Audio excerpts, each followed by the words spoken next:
in short column itself, you write point 1,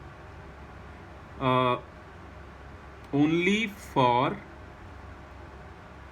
compressive axial loads. Copy down. Second, direct compressive stress induces. You remember when I was teaching you stress, then imagine this is the column here, because column is a vertical member, that's why I am drawing vertical. And imagine here you have applied some loading, so no need to show like this, you just show by a single line. You have applied axial loading because you have to show the axis. So on the axis you have applied the loading. So suppose you have applied the loading F Newton. Okay, you know how to find out stress? How to find out stress? Appropriate area. If you guys can recall the idea of stress, appropriate area, force by area. Okay, this is going to give you stress. Is it bending stress? No, this is normal stress, direct stress. Okay, direct compressive stress. Why compressive? Yes, it is sigma. Okay, but compressive. So this is nothing but F by A, right? So that's why I have written here direct compressive stress is only possible in case of short column. So it means what? If the short column is going to be fail, the logic will be stress, because of stress only.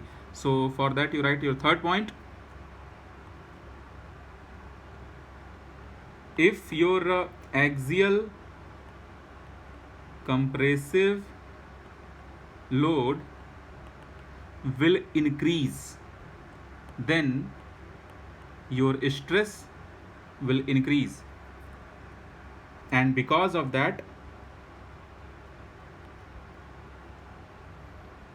it will reach to ultimate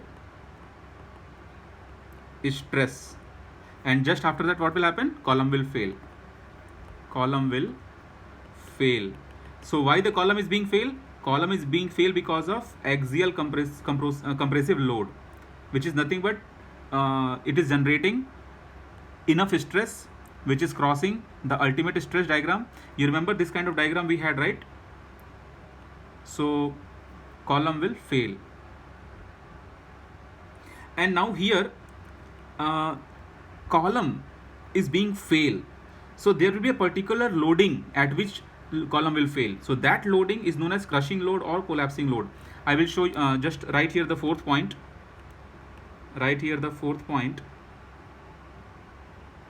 Load at which short column, we are only dealing for the short column, after this we'll deal with medium column and long column. Load at which short column will fail, called as crushing load. CRUSHING,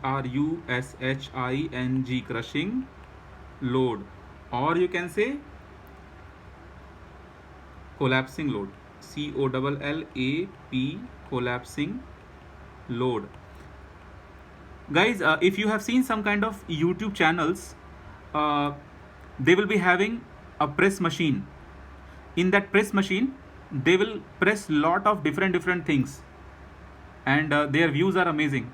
Yeah, so by using different types of press, they can crush anything. They can crush anything they can crush. They have sometimes they use 30,000 kilowatt type of motor. 30,000 kilowatt, very heavy machine. So they just crush. So that's why the crush, because you can see, not that crush what you guys are thinking, that crush like some people are having crush, right, on someone. Not that crush. You understand which crush I'm talking? I don't know you're getting or not my point. Crush means this in this example.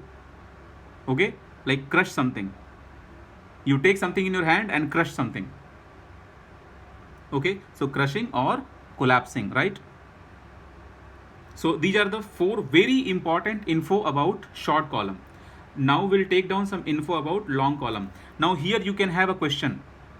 They can give you 4 options, and out of those 4 options they can ask which of the following is the correct reason to fail the short column.